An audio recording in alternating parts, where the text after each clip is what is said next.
Sometimes people don't lie to you directly to deceive you. They simply ask questions. But the purpose of these questions isn't to learn the truth. It's to control you, to steer you in the direction they want. True manipulators don't control others with words of persuasion. They do it quietly, with questions that plant doubt. So what kind of questions do such deceptive people ask to gain control over you? Today I'll share 7 of these questions with you, and I'll explain the hidden motives behind each one. If you learn to recognize these questions early enough, no one will be able to confuse you or control your emotions again. So make sure you watch this video until the end, because every one of these questions reveals something essential. But before we begin, I have one small request. If you're new here, please subscribe to the channel and like this video. Your support truly means a lot to us. It inspires us to create even more meaningful content for you. Now, if you're ready, let's begin. What do you think is the most dangerous weapon of a liar? Lying people assume that everyone else lies too. Because of that, they approach those around them with suspicion. They rarely believe what others say. They think everyone is trying to deceive them, just as they do. And when they speak, they want to know instantly whether people believe them or not.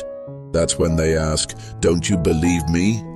This is one of the manipulator's favorite weapons, and often the first question they use, because this question doesn't appeal to logic. It targets your emotions. It's designed not to make you think, but to make you feel guilty. When someone says, "Don't you believe me?" an inner voice immediately rises in you. Why didn't I believe them? Maybe I was wrong. And at that moment, you've already fallen into their trap. Because the liar's goal isn't to prove the truth. It's to make you doubt yourself. The Stoics said that a person's greatest victory is mastery over their own thoughts. Epictetus wrote, "It's not the event that disturbs you, but your judgment about it." So when someone asks, "Why don't you believe me?" your task isn't to respond to their words, it's to control your reaction. When a liar asks this question, they're setting a trap. They want you to feel ashamed for your doubt. They want you to feel bad for questioning them. This is a subtle but powerful form of manipulation. Since childhood, we've been taught that not believing others is bad, that we must always trust people. But Stoic philosophy teaches something different. Trust is not a feeling. It is the result of observation. In other words, belief must be earned, not through words, but through consistent behavior. Imagine a friend hiding something from you, and when you begin to suspect, they ask, "Don't you believe me?" If you rush to answer, they've already won, because your focus shifts away from the lie and onto the relationship, specifically onto the trust issue. But if you remain calm, as a Stoic would, and simply observe, the truth will soon reveal itself. Marcus Aurelius once said, "Think not of who speaks, but of what is spoken." In that moment, listen not with emotion, but with reason. Remember, if someone asks, "Don't you believe me?" defensively rather than sincerely, they are not protecting the truth. They're protecting themselves. An honest person never needs to ask such a question, because truth doesn't demand belief. It proves itself. So next time someone asks you this question, take a deep breath and ask yourself only one thing. What is this person trying so hard to make me believe? If I already trust them, why do they need to insist on it? I think the answer is clear. The second question liars often use is, "Why are you treating me this way?" At first, it sounds like a simple question, but in reality, it's a carefully crafted psychological trick, a way of shifting guilt. When you hear this question, what they're really saying is, "You hurt me. You're the one to blame." But in truth, it's often they who have caused the harm. They just don't want to face it. So they change the rules of the game. They divert attention away from their behavior and place it on you. This is one of the most insidious forms of manipulation. The transfer of emotional responsibility. They portray themselves as the victim and push you into the role of the guilty one. Psychologically, it's a clever move. It instantly triggers self-doubt. Maybe I was too harsh. Maybe I've been distant. Maybe it's my fault. These thoughts enter your mind, and suddenly you start defending yourself. But in reality, you shouldn't be defending yourself. You should be evaluating them. And that's exactly what the liar doesn't want. They want to shift your focus. Instead of observing their deceit, you start questioning your own behavior. It's a dangerous mental game, especially for people with empathy. Because conscientious people are always willing to self-reflect, always ready to think, maybe I was wrong. And manipulators know this. They take your goodness and turn it into their weapon. The Stoics used to say, "No one can humiliate you unless you allow it." This sentence fits perfectly here, because in moments like this, your mind becomes a battlefield. If you take the question emotionally, you've already stepped into the game. But if you simply observe it, you remain in control. Remember this. This question is not asked for an answer. It's asked for a reaction. The person doesn't want your honest explanation. They want to confuse you, justify themselves, and make you feel guilty. It looks like a conversation, but in reality, it's a defense mechanism. In such situations, the right response is not just silence, it's clarity of thought. Silence does not mean weakness. If you react, you're already playing. If you observe, you're already in control. The liar's third question is interesting and deceptively harmless. What do you think of me? At first, it might sound sincere, as if someone genuinely wants to know what you think about them. But look closer and you'll see a deeper purpose. This question is not about curiosity, it's about control. It's an attempt to analyze you, test you, and measure you. A liar or a manipulative person never asks this question by accident. They're gathering data, not just words but emotional signals. They study your tone of voice, your eye movements, even the hesitation between your words. They want to know, do you like me? Do you trust me?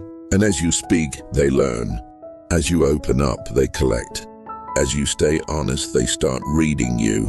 It's a subtle form of manipulation because they don't pressure you. They make it seem like a casual, harmless question. But this is not about opinion. This is about access. When you answer, you give them access to your mind. And once you do, your thoughts become part of their game. The Stoics deeply understood human nature. They said, "Observe not who claims to love you, but who puts you to the test." This is an essential lesson, because such questions are rarely born out of affection. They are born out of a desire to control. The liar wants to know how you see them, what you think, and where your emotional weak spots are, because that information becomes a weapon later. This question is a form of emotional reconnaissance. By making you talk, they draw a map of your inner world. They know sincerity often means vulnerability, and they know how to exploit that. Think about it. How many times have you opened up to someone, only to have your words used against you later? Maybe a weakness you once confessed becomes a weapon during an argument. That's not an accident. It's a result of careful observation. For such people, your opinions aren't opinions, they're coordinates. They navigate you through them. If they know you fear criticism, they'll control you by criticizing. If they know you fear abandonment, they'll punish you with distance. Each vulnerability becomes a button, and as you speak, they learn which ones to press. In such situations, the wise approach is not closed silence, but intelligent silence. That doesn't mean refusing to talk. It means knowing what to say and to whom. Not every question deserves an answer. especially not these. Never forget, if someone truly wants to know you, they don't ask this question. They read you through your actions, your quiet moments, your choices. The one who asks this question doesn't want to know you. They want to measure you. They're not seeking connection. They're conducting an experiment. So when you hear this question, don't rush to answer, because your words may soon become tools against you. You might say, "I think you're a bit emotional," and one day they'll throw it back at you. "See, you said yourself I'm emotional," and in that moment, you'll realize you weren't just being honest. You are handing them a weapon. So next time someone asks, "What do you think of me?" don't answer right away. Just smile and say to yourself, "I already understand you." Now let's move to the fourth question. Do you think I'd do that? Sounds familiar, doesn't it? Almost everyone has faced this question at some point, but it's not as simple as it seems. It's a psychological shield, a defense mechanism. When someone asks this, what they're really saying is, "I'm not that kind of person. You're wrong to accuse me." The goal isn't to clarify the truth. It's to shift responsibility. They don't want to face their own actions. Instead, they place you in an ethical dilemma. "So, what do you think of me? Don't you trust me?" If you say no, you wouldn't do that, they win. Because you've already cleared their name. You've given them emotional leverage. If you say yes, you would, the tables turn. Now you become the cold, distrustful one. And the focus shifts, not from their actions, but onto your attitude. That's the trick. The goal isn't truth, it's confusion. The question isn't meant to find the answer. It's meant to provoke emotion. Once you react, you've entered the game. Because for manipulators, every situation is a game, and every question, a move. It looks like they're giving you a choice. But in reality, both answers serve them. It's a two-way trap. Whether you trust or doubt them, they win. The Stoic approach here is simple. Observe but do not react. Silence here isn't weakness, it's wisdom.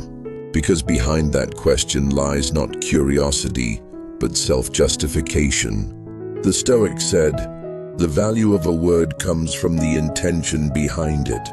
If the intention is manipulation, the word can never be genuine. So when you hear this question, don't rush to answer. Pause, analyze. Ask yourself, why is this person asking me this? What do they want me to believe? If their goal is to burden your conscience, you're already walking into their trap. Here's the irony. The person who asks, "Do you think I'd do that?"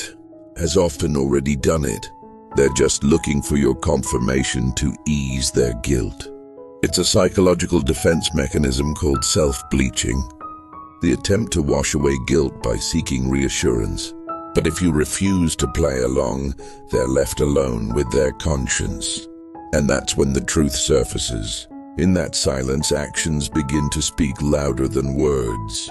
Because honest people don't seek proof, they are the proof.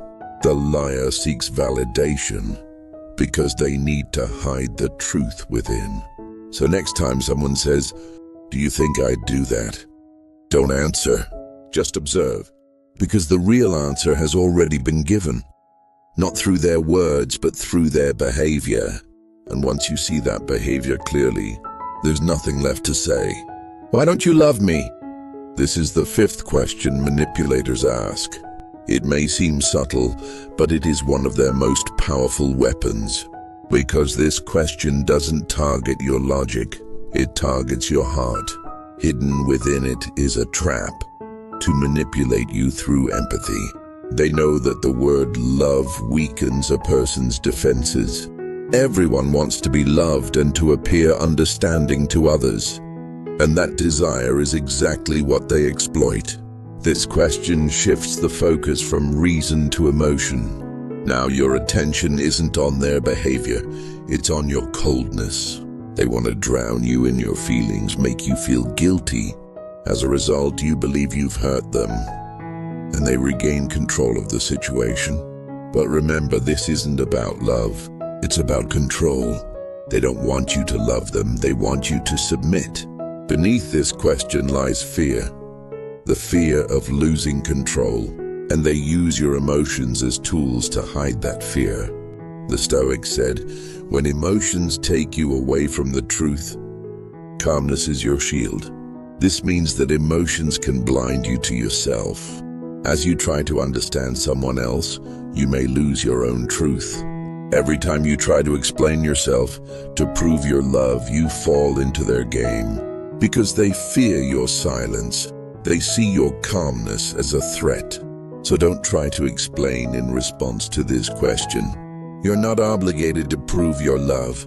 Stay calm and stand your ground. Genuine love doesn't require proof, it is felt.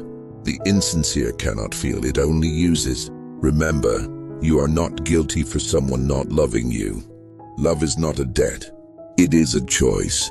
If someone uses this question as a tool of pressure, they already do not love you, they are trying to control you. Stoic thought teaches us, if there is no calmness in a relationship, there is no love. Love protects, manipulation destroys. In such moments, calmness becomes your refuge. In that calmness, you rediscover your strength, your value, your truth.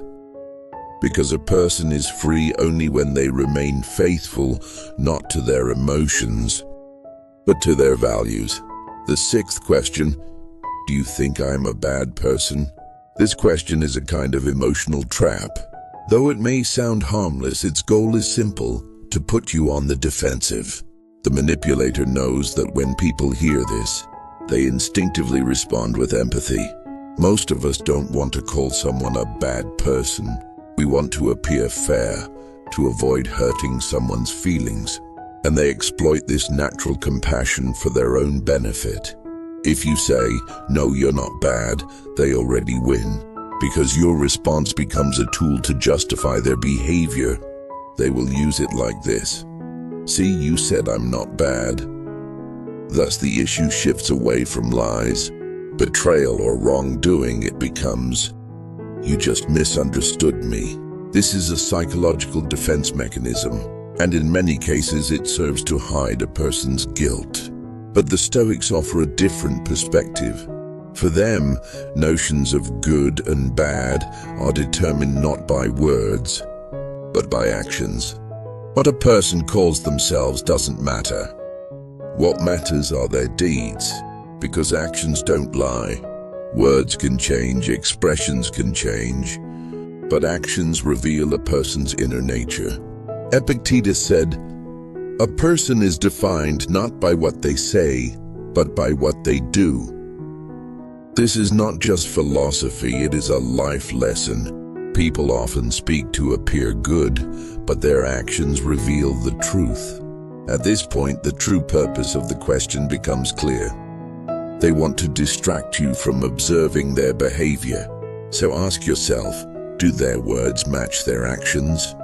If they don't match, there is no need to respond. Your calmness will be the most unsettling answer for them, because they expect an emotional reaction to feel justified. But when you remain calm, their manipulative power fades. Stoic thought teaches, observe someone's intentions, not to prove but to understand. The truth doesn't need outside validation to show itself. If someone is truly good, they won't need to prove it. A bad person, however, constantly says, I'm not bad, because they live with that doubt inside. Being good is demonstrated through action, not explanation. And a bad person is always forced to say, I'm not bad. Finally, the seventh question, don't you trust me? This sentence marks the culmination of manipulation. At this point, the goal is no longer just to provoke an emotional reaction, it's to turn you against your own values. The manipulator knows very well that being called untrusting is one of the heaviest stigmas for a person. We all want to be trusted and to appear honest, and that natural desire often becomes a weapon in the hands of a manipulator. When they ask this question, they aren't seeking an answer. They want to put you on the defensive to make you say, "No, I trust you." Because in that moment you step back from your principles. You stop defending their behavior and start defending your own response. And they know this is the perfect moment to seize control. But the Stoic perspective offers a simple yet profound answer. Trust is not created with words, it is earned over time. Marcus Aurelius said, "Judge a person not by their words, but by their repeated actions." This is not just philosophy, it is a life truth. It is easy to appear honest once, but to remain honest consistently requires character. And it is precisely this difference that defines a person's true identity. The manipulator understands this perfectly. Once they earn your trust, they begin to exploit it. Each time they ask, "Don't you trust me?" they are seeking another concession from you. Once you stay silent, they want more. Once you hide your doubt, they use it as a wall against you. Slowly your boundaries begin to dissolve. Remaining calm in the face of this question is often the smartest response. If you say, "Yes, I trust you," they will use it as a shield. If you say, "No, I don't trust you," they will try to paint you as cold or suspicious.